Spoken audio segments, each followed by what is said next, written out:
Assalamualaikum warahmatullahi wabarakatuh. Alhamdulillahirabbil alamin. Wa bihi nasta'inu ala umuri dunya waddin. Wassalatu wassalamu ala asrafil anbiya'i wal mursalin wa ala alihi wa ashabihi. Amma ba'du. Para pemirsa yang dimuliakan Allah, wabil khusus yang saya hormati, saya banggakan teman-teman penyuluh agama di mana saja berada. Salam sehat, salam Pancasila. Semoga kita semuanya senantiasa diberikan keberkahan di hari yang cerah ini. Para pemirsa yang dimuliakan Allah Subhanahu wa Ta'ala, izinkan pada kesempatan ini saya untuk menyampaikan ucapan Selamat Hari Ibu tahun 2021. Hari Ibu yang dideklarasikan oleh Presiden Soekarno ini merupakan sebuah apresiasi, sebuah penghargaan terhadap pengorbanan seorang ibu.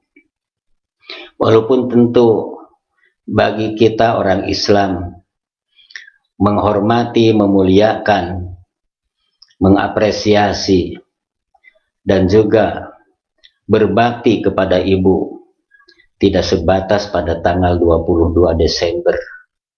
Tetapi setiap saat kita selalu menghormati, menghargai, mentaati, mengapresiasi, dan juga berupaya semaksimal mungkin untuk membahagiakan hati seorang ibu, mengurangi kesalahan-kesalahan yang telah kita lakukan dengan selalu mendoakan ibu setiap saat berdoa untuk kita, dan juga tentunya kita selalu mengharap kepada ibu kita untuk senantiasa menjadi keramat, sehingga seseorang anak yang menjadikan ibunya sebagai seorang ratu, ayahnya sebagai seorang raja, Allah Subhanahu wa Ta'ala akan mengangkat derajat anak-anak itu juga dengan derajat seorang ratu dan seorang raja.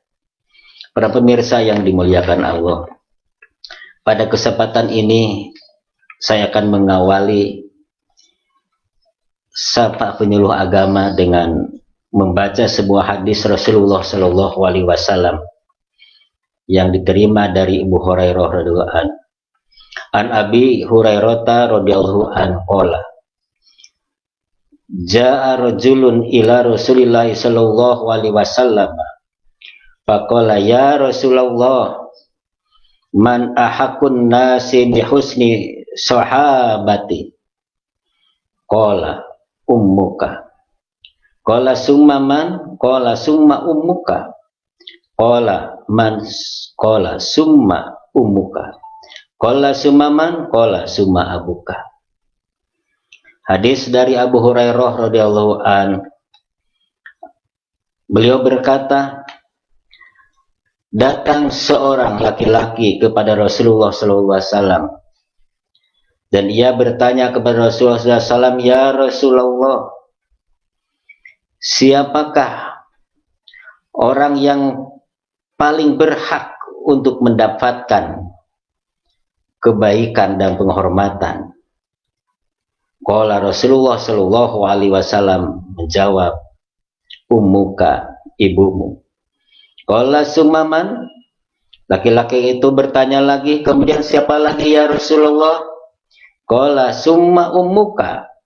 Rasulullah sallallahu alaihi wasallam menjawab, kemudian ibumu. Qala summaman, lalu laki-laki itu bertanya lagi, siapa lagi ya Rasulullah? Qala summa ummuka. Rasulullah sallallahu alaihi wasallam menjawab, ibumu. Qala summa man. Laki-laki itu bertanya lagi, lalu kepada siapa ya Rasulullah? Qala summa abuka. Lalu Rasulullah sallallahu alaihi wasallam menjawab, bapakmu. Para pemirsa yang dimuliakan Allah Subhanahu wa taala, ada beberapa alasan kenapa ibu ini begitu diutamakan untuk dihormati, dimuliakan oleh seorang anaknya, oleh seorang putra dan putrinya. Sebagaimana disampaikan oleh Ibnu Hajar, beliau mengatakan bahwa alasan kenapa pada umumnya kita semuanya harus mendahulukan, menghormati, memuliakan ibu, karena ada 3 kesulitan yang umumnya dilewati oleh seorang ibu dalam kehidupannya. Yang pertama adalah bahwa ibu telah mengandung putra-putrinya 9 bulan lamanya. Kemudian ibu juga telah berjuang untuk melahirkan seorang putra dan putrinya antara pilihan hidup ataupun mati. Dan yang ketiga, ibu juga menyusui putra dan putrinya selama 2 tahun.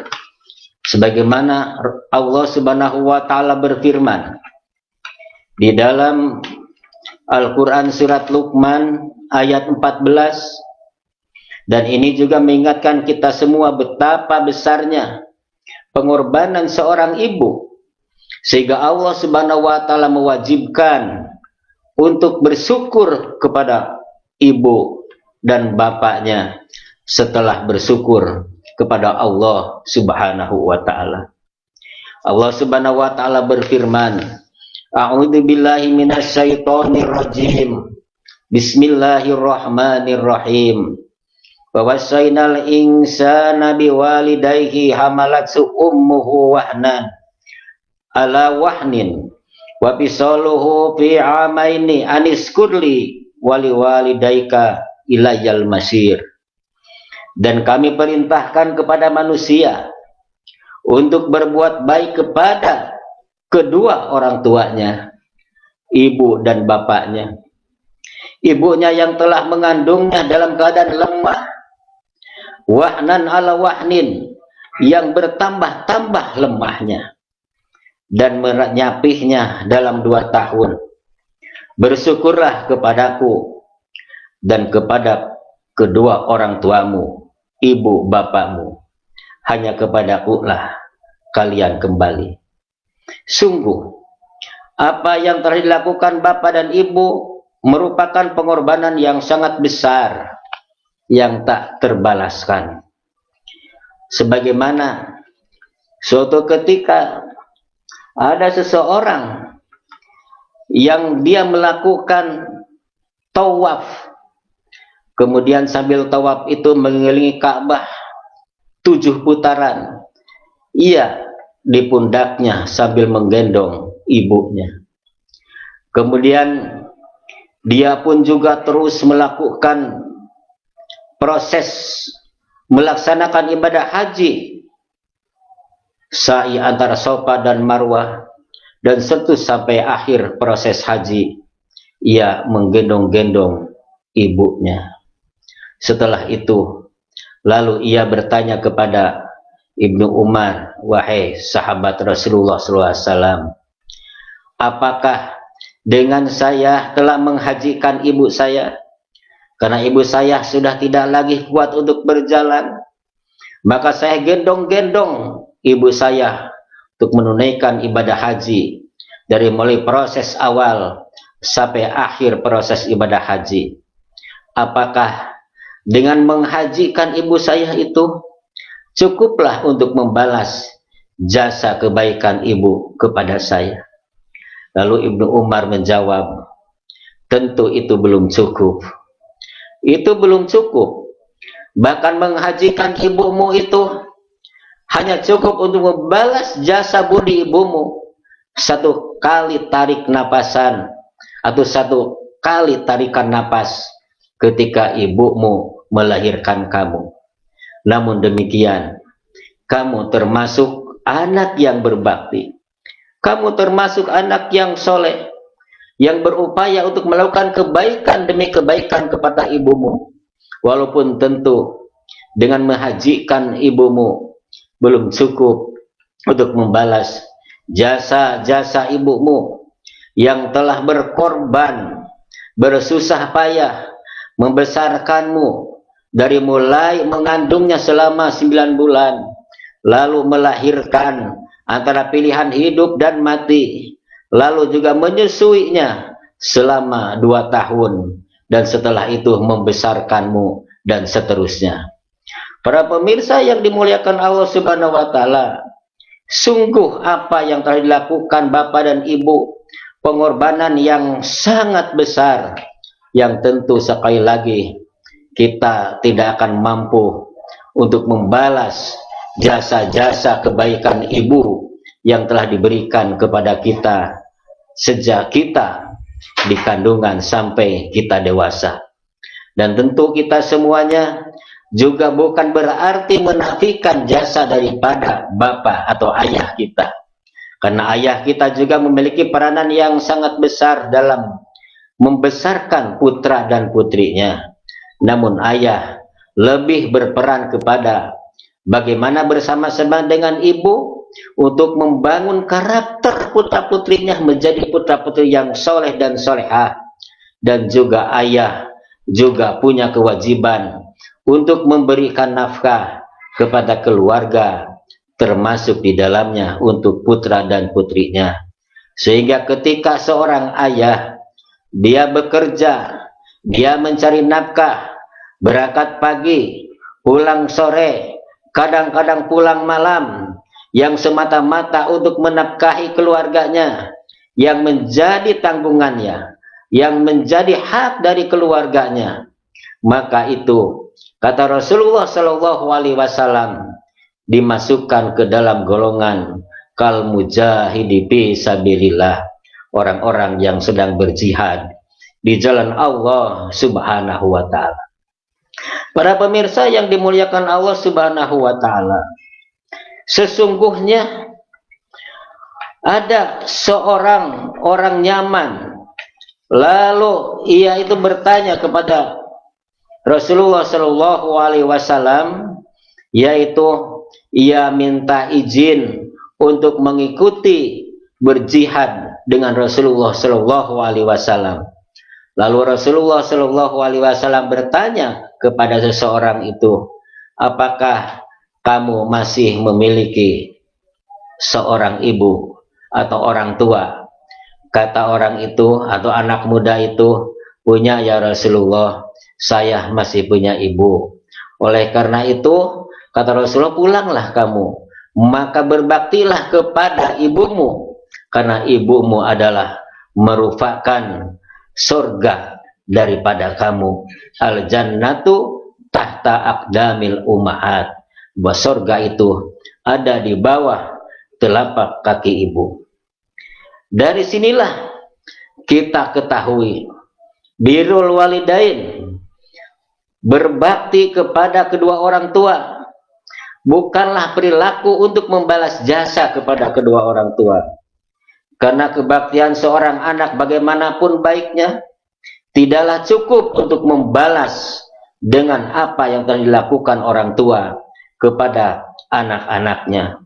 Sebagaimana Rasulullah Shallallahu Alaihi Wasallam pernah bersabda, la yajzi waladun walidan illa ayyatajidahu mamlukan payastaribahu payu'tiqahu. Seorang anak tidak dapat membalas jasa kebaikan orang tuanya, melainkan anak itu mendapatkan orang tuanya sebagai hamba sahaya, lalu ia membelinya, kemudian memerdekakannya. Hadis riwayat Imam Bukhari dan Imam Muslim. Para pemirsa yang dimuliakan Allah, dalam beberapa ahli fikih mengatakan bahwa sesungguhnya apabila seorang anak telah membelinya ketika orang tua menjadi hamba sahaya, maka dengan sendirinya orang tua itu merdeka. Artinya bahwa tidak perlu lagi anak untuk memerdekakan kedua orang tuanya.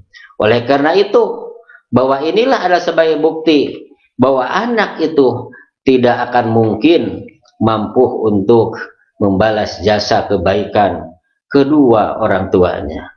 Oleh karena itu, para pemirsa yang dimuliakan Allah Subhanahu wa taala, ada seorang bijak yang mengatakan seperti ini, bahwa satu ibu mampu untuk merawat, membesarkan 10 anak, tetapi 10 anak belum tentu mampu untuk merawat satu orang ibu.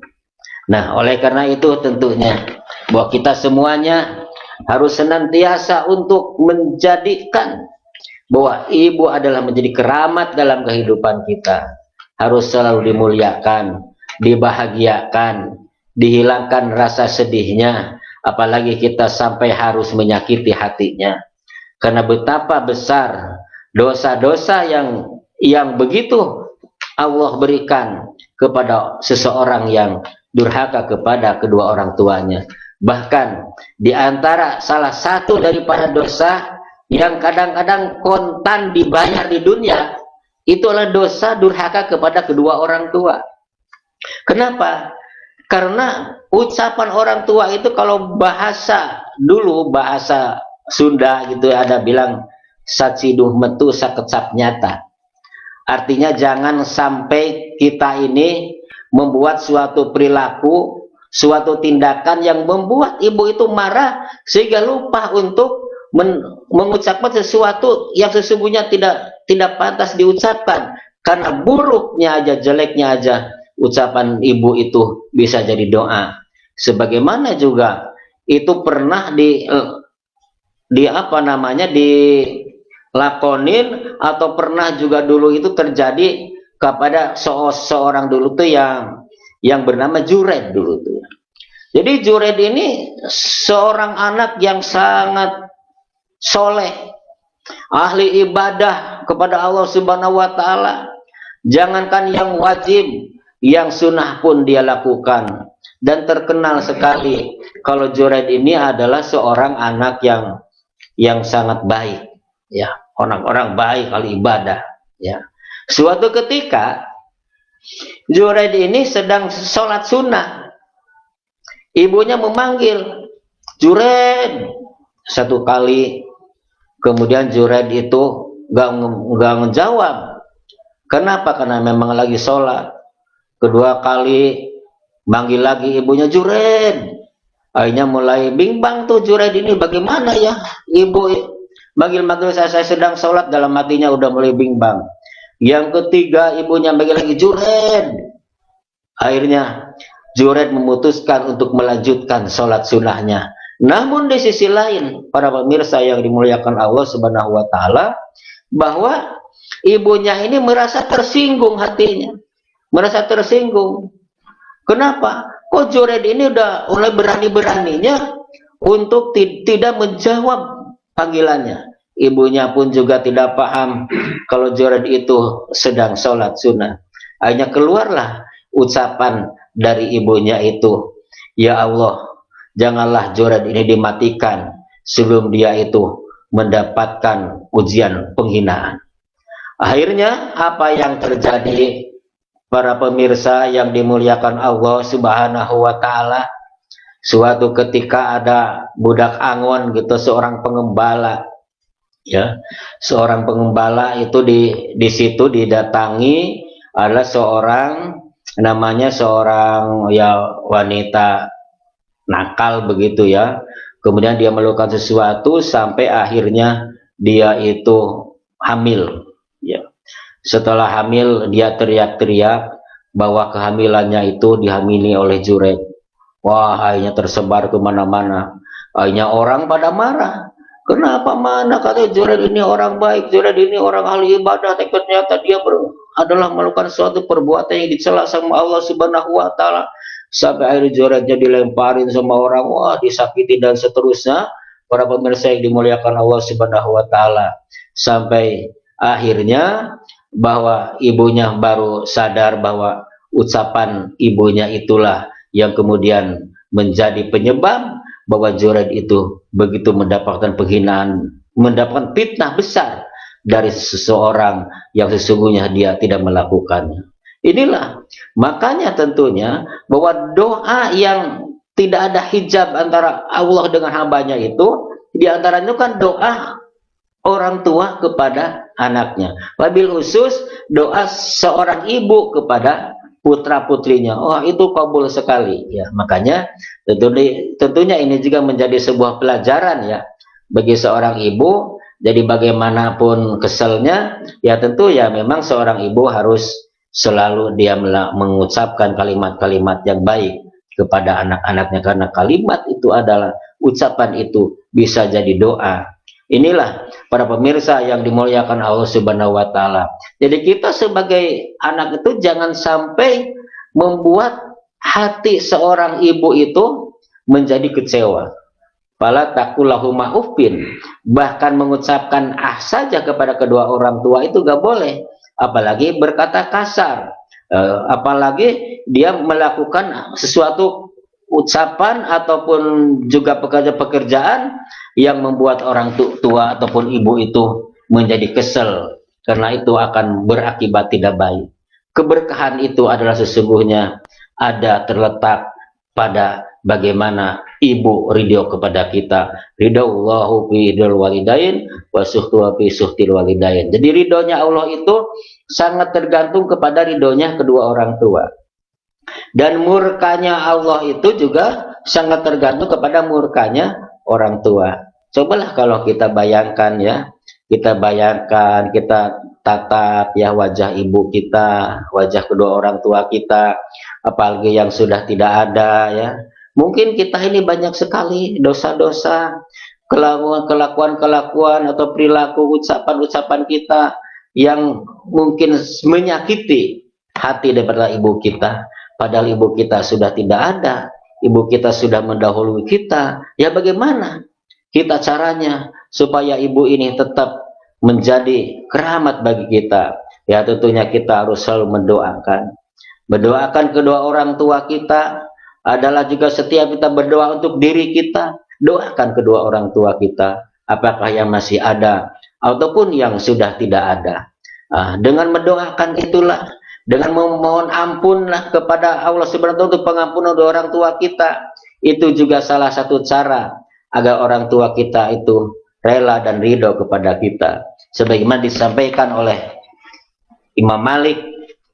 Jadi Siti Aisyah itu sebelum beliau tidur diberikan beberapa pesan oleh Rasulullah Shallallahu Alaihi Wasallam. Kata Rasulullah SAW, Aisyah, kamu jangan tidur dulu ya sebelum kamu menjalankan beberapa hal. Di antaranya apa? Kamu jangan tidur dulu sebelum kamu menjadikan orang-orang muslimat itu rela ridho kepadamu. Begitu. Akhirnya kata Aisyah, bagaimana ya Rasulullah caranya? Saya nggak sanggup lah gitu untuk kepada seluruh kaum muslimat minta rela, minta ridho. Kata Rasulullah SAW, sebelum tidur kamu doakan mereka, Allahumma gfir muslimin wal muslimat wal mu'minin wal mu'minat al ahya'i minhum wal amwat. Ya Allah, ampunilah saudara-saudaraku kaum muslimin muslimat mukmin mukminat di mana saja berada, yang hidup ataupun yang sudah mati. Itu artinya bahwa kalau kita mendoakan tanpa sepengetahuan mereka, itu artinya kita sudah minta ridho kepada mereka. Begitu juga kepada orang tua, para pemirsa yang dimuliakan Allah. Karena kita tentunya sekali lagi tidak akan pernah mampu mengembalikan jasa kebaikan ibu dan bapak kita yang telah diberikan kepada kita ya. Sakitnya kita, kemudian bagaimana kedua orang tua kita menjaga kita, bahkan kadang-kadang seorang ibu begitu sayangnya kepada kita, lupa untuk menjaga keselamatan dirinya ya. Para pemirsa yang dimuliakan Allah, itu sering kita menyaksikan ya, pada ada musim banjir, pernah ada itu peristiwa banjir bandang.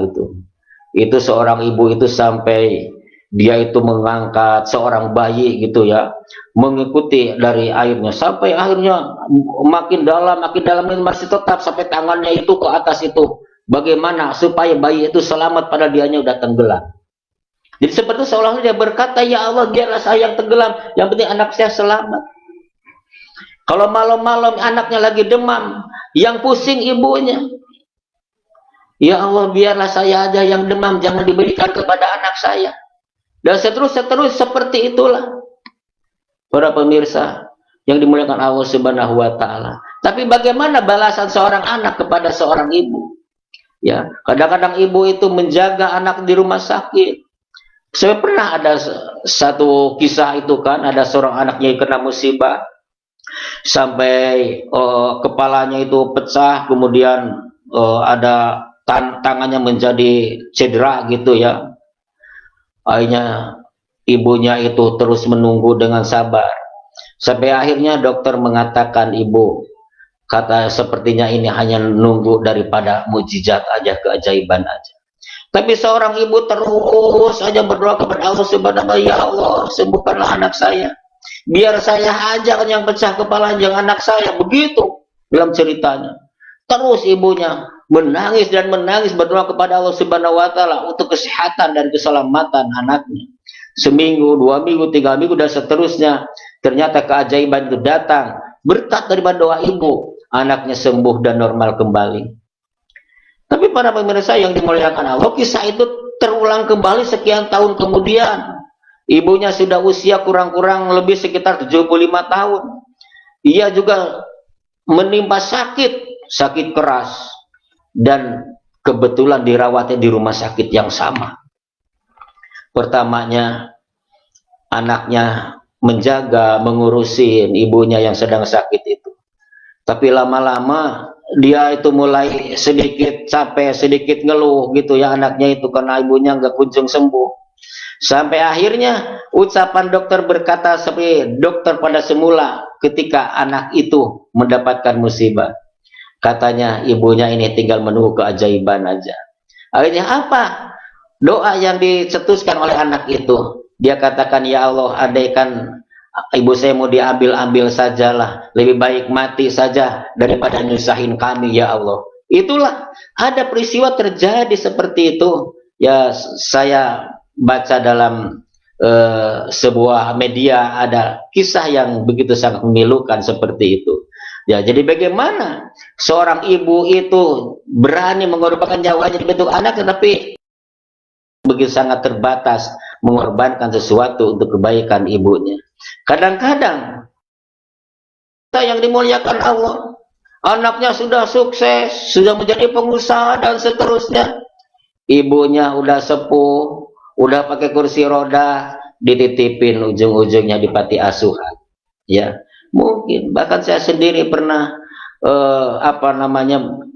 ngobrol dengan seorang ibu yang dititipin di panti asuhan. Sepertinya memang dijamin, makanannya dijamin, ya gizinya terjamin, tetapi ternyata bukan itu yang diharapkan oleh seorang ibu itu.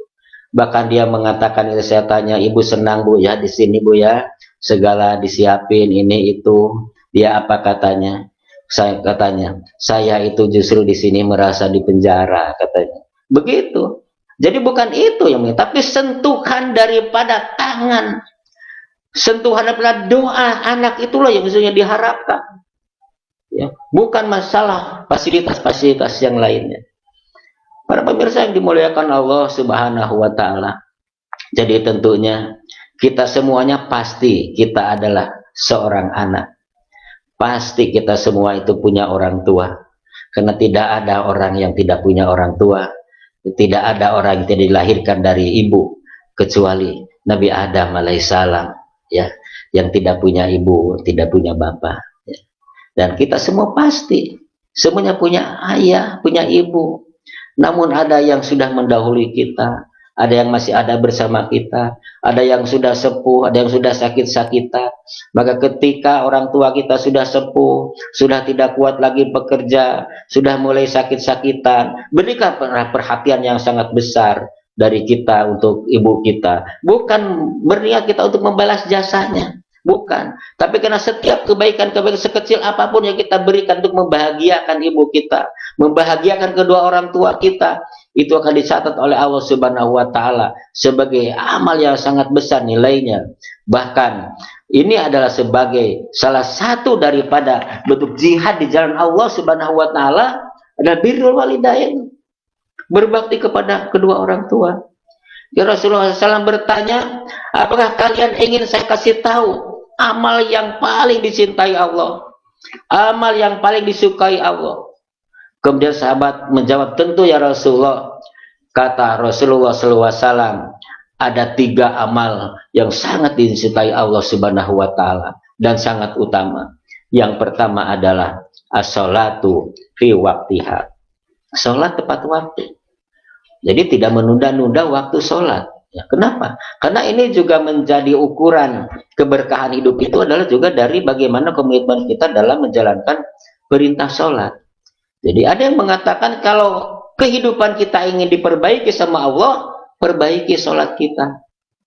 Makanya Rasulullah SAW selalu berdoa, Allahumma a'inni ala dikrika wa syukrika wa husni ibadatik. Ya Allah, jadikan hamba ini hamba yang selalu berupaya untuk senantiasa mengingatmu dimanapun, kapanpun, dan selalu bersyukur atas nikmat-nikmat yang telah Engkau berikan kepadaku, dan jadikanlah aku ini ya Allah hambamu yang selalu memperbaiki ibadah kepadamu, wa husni ibadati. Ya, ini juga menjadi ukuran. Jadi kalau orang itu ingin kehidupannya itu diperbaiki, terutama perbaiki sholat kita. Ya. Yang kedua adalah birrul walidain, berbuat baik kepada kedua orang tua.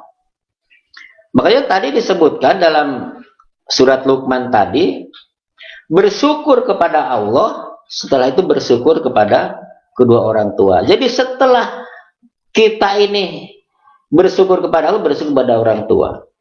Setelah kita menyembah Allah, kita berbagi kepada orang tua. Jadi itu begitu sangat mulia derajat kedua orang tua di hadapan Allah Subhanahu wa taala.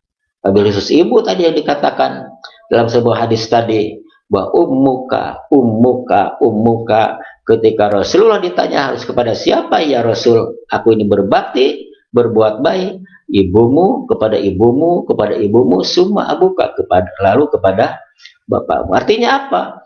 Bahwa jerih payah seorang ibu itu begitu sangat luar biasa. Ada hal yang tidak dirasakan oleh seorang ayah, tapi oleh seorang ibu yang merasakan seperti mengandung, melahirkan, dan menyusui. Tapi bapak tidak mengandung, tidak melahirkan, tidak menyusui. Kadang-kadang istrinya yang sedang ngerejeng gitu, ingin mengeluarkan anaknya gitu lahiran, bapaknya masih bisa sempat ngopi, sempat ngerokok.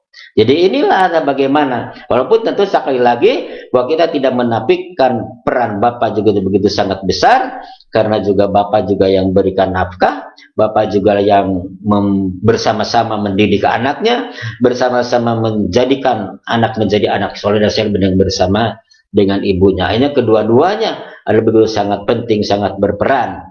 Ya, kerja keras ayah, kerja keras seorang bapak, itu juga bagian daripada jihad di jalan Allah Subhanahu wa taala. Bahkan kata Rasulullah SAW, seorang suami bekerja pagi, siang, sore, malam, sampai capek gitu ya. Sampai pulang ke rumah udah kelelahan, udah badannya pada pegel. Makanya kata Rasulullah SAW, ketahuilah bahwa capeknya, pegelnya seorang ayah, seorang suami karena bekerja untuk menafkahi keluarganya, menjaga kehormatan keluarganya, menafkahi istri, anaknya, dan orang tua yang sudah tidak mampu, orang tua yang sudah sepuh gitu ya. Maka itu sama dengan jihad di jalan Allah Subhanahu wa taala. Ya, ini seringkali para Rasulullah SAW diulang-ulang ucapan ini ya. Nah, ini jadi yang pertama adalah jangan lupa kita berdoa, mendoakan. Jadi mendoakan orang tua bukan hanya masih hidup, udah meninggal, juga terus mendoakan. Setiap kita berdoa diri kita, doakan orang tua kita. Kalau kita berdoa, ya Allah, panjangkanlah umur saya juga kedua orang tua saya. Ampunilah dosa saya, dosa kedua orang tua saya. Berkahilah hidup saya, juga berkahi hidup orang tua saya, seterusnya. Selalu kita, dan doa itu terus kita lakukan. Terus kita, karena itulah yang membuat ibu itu akan menjadi suka kepada kita semuanya ketika anaknya itu selalu mendoakan, menyenangkan hatinya, qurrata ayun. Paling tidak itu. Mungkin bukan harta yang diharapkan oleh orang tua itu. Bukan harta. Tetapi apa? Ketika melihat anaknya itu menyenangkan dilihatnya, menenangkan hatinya, itulah sesungguhnya yang diharapkan orang tua. Anak-anak pada sukses, ibadahnya pada rajin. Itu udah senang orang tua itu. Ya, jangan kemudian apa namanya, air susu dibalas dengan air tuba, bahasa begitu ya. Jadi bagaimana gitu ya. Jadi kita itu udah tidak mampu membalas dengan kebaikan sebanyak apapun, malah dibalas dengan air tuba. Ya. Jadi inilah para pemirsa yang dimuliakan Allah Subhanahu Wa Taala. Dan yang kedua ya, sering kita mendoakan ya. Sering kita mendoakan sebagai anak kita, ya tentu kita harus berupaya semaksimal mungkin ya, bagaimana silaturahmi kita nyambung dengan orang tua, bukan hanya waktu hidup, sampai meninggal dunia ya. Salah satunya adalah juga kita, kalau orang tua kita masih ada ya, kita komunikasi. Kadang-kadang banyak yang berjauhan jarak, ada yang di kota, orang tua di kampung ya, minimal kita ini berkomunikasi, bertelepon dan lain sebagainya. Syukur-syukur kalau ada rezeki kita kirim, walaupun tidak minta. Jangan menunggu minta, karena orang tua itu tidak akan minta kepada anak ya, tidak akan minta. Beda dengan anak, itu selalu minta kepada orang tua, tapi orang tua nggak akan minta. Walaupun melihat anaknya itu sudah maju, orang tua nggak akan minta. Tetapi kita harus punya sadar sendiri. Nah, baik masih hidup kita berikan, atau sudah meninggal dunia, berinfak, bersedekah untuk orang tua kita sudah tidak ada. Bukankah itu juga suatu kebaikan? Apa dasarnya? Rasulullah Shallallahu Alaihi Wasallam pernah ditanya tentang masalah badal haji. Bolehkah ya Rasulullah SAW, saya ini membadalkan haji orang tua yang sudah tidak ada? Kata Rasulullah, ya tentu itu perbuatan yang baik. Itu badal haji itu kan kita menghajikan orang tua kita, atau badal umroh dan seterusnya. Begitu juga infak, sedekah, berbuat baik, hadiahkan untuk kedua orang tua kita. Ada rezeki sedikit, kasih ke pengurus masjid, Pak Ketua Masjid, tolong saya sedekah sedikit ini, mohon doanya untuk orang tua saya yang sudah tidak ada, namanya ini Fulan bin Fulan, dan seterusnya ya. Itu adalah merupakan model silaturahmi yang terus itu kan menyambungkan kita. Selain doa yang diucapkan, Allahumma gfiri dunubili walilidaya waramhuma kama rabbayani shaghira, bersedekah, berbuat baik, dan melanjutkan kebaikan-kebaikan kedua orang tua kita. Kalau dulu orang tua kita ini suka sedekah, kita lanjutin. Orang tua kita ini suka pengajian, lanjutin, dan seterusnya ya. Jangan sampai ada kesan seperti ini. Ada bapaknya ini tukang azan, muazin di masjid, meninggal dunia, gak ada lagi suaranya, hanya terceletus ada di jamaahnya. Katanya udah nggak ada bapak ini, nggak ada lagi yang azan ya. Nah, terusin anaknya. Bisa nggak anak nerusin azan bapaknya yang dulu itu menjadi muadzin? Lanjutin. Itu salah satu contoh melanjutkan kebaikan orang tua yang masa hidupnya kita lanjutkan kebaikannya. Itu juga bagian daripada menjaga silaturahim atau menjaga silaturahmi dengan kedua orang tua kita yang sudah tidak ada. Selain juga kita menjaga silaturahmi dengan teman-temannya, sahabat-sahabat terdekatnya. Jangan diputus. Wah, dulu ibu saya ini sering kesini silaturahmi, sering kesini, kita lanjuti. Jangan sampai putus ya. Dan kita sambil tentu bersilaturahmi itu. Jadi ini adalah salah satu upaya bagaimana seorang anak yang baik itu tidak ada putus-putusnya mendoakan dan berbuat baik untuk orang tua sampai orang tua itu meninggal dunia, tetap untuk selalu berbuat baik, ya. Sesuatu hal yang tidak disukai waktu hidupnya, jauhi, ya. Ini saya ada punya kawan ini perokok berat. Wah, dia perokok berat.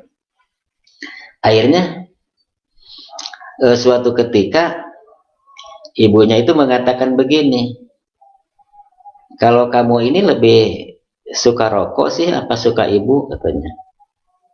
Jadi kata-katanya itu begitu sangat menusuk hatinya gitu ya. Sampai sekarang berhenti dia ngerokok. Sampai ibunya sudah tidak ada, selalu ingat kata-kata itu. Walaupun lagi pengen ngerokok juga, ingat, kamu ini suka rokok apa suka ibu? Ya, dari kata-kata itu ya. Jadi suatu hal yang mungkin kurang baik menurut ibu, ya, dan tidak bertentangan dengan syar'i tentunya, ya kita ikuti, taati. Jadi ketaatan kepada ibu, kepada orang tua, kepada ayah itu bukan hanya waktu masih hidup. Sudah meninggal juga begitu. Kesukaan-kesukaan orang tua yang baik kita lanjutkan, yang tidak baik kita jauhi, dan terus, ya. Kan yang wafat itu, yang mati itu kan jasadnya. Ruhnya itu kan masih hidup. Ya. Kan yang diibaratkan orang yang meninggal itu kan seperti orang yang tenggelam. Orang yang tenggelam itu memerlukan pertolongan. Ya, pertolongan itu dengan doa. Doa orang tua itu yang tidak ada batas dengan anak. Anak dengan orang tua tidak ada batasnya. Ya. Jadi kita sebanyak-banyaknya, bukan niat untuk membalas jasa kebaikan bapak dan ibu, karena tidak mungkin kita mampu untuk membalasnya.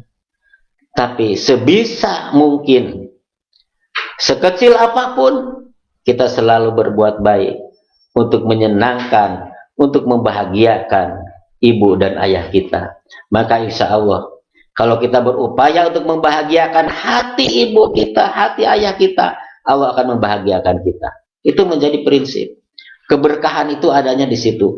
Keramat itu adanya itu di ibu dan ayah kita. Jangan kita ini kemudian tempat-tempat keramat jauh-jauh kemana-mana dikejar-kejar. Bukan tidak boleh. Berziarah itu boleh. Kita berziarah ke wali boleh. Silakan. Ya, karena tadi juga al-maghfirul muslimat wal mu'minat, apalagi para wali yang telah berjasa mendakwahkan agama Islam, ya kita mendoakan sangat bagus. Tapi jangan kemudian yang jauh-jauh kita kejar. Ibu kita, orang tua kita tidak pernah diziarah. Wah, saya gak tahu di mana kuburan ibu saya, bapak saya. Karena berdoa itu tidak berarti kita sudah tentu kuburannya kalau tidak ada. Karena yang ada di situ alam barzah, bukan kuburan. Jadi kuburan itu kan hanya tanda. Sedangkan dia di mana kapanpun berdoa untuk orang tua kita, insya Allah akan mengabulkan doa kita. Para pemirsa yang dimuliakan Allah Subhanahu Wa Taala, saya kira itu saja yang saya sampaikan pada kesempatan ini, dan tentu kita berharap dan berdoa semoga kedua orang tua kita yang masih ada Allah panjangkan usianya, Allah berikan kesehatan jasmani dan rohaninya, dan Allah berikan keberkahan, dan juga semoga kita semuanya selalu menjadi putra-putri yang soleh dan soleha, yang selalu mendoakan kedua orang tua di mana dan kapanpun, dan setiap berdoa untuk diri kita, berdoa untuk kedua orang tua kita, dan juga semoga kita semuanya selalu berupaya menjadi putra-putri yang selalu menyenangkan kedua orang tua kita dan menghilangkan rasa sedih yang ada pada kedua orang tua kita. Bahagiakan hatinya, maka Allah akan membahagiakan kita. Senangkan hati mereka, Allah akan menyenangkan hati kita.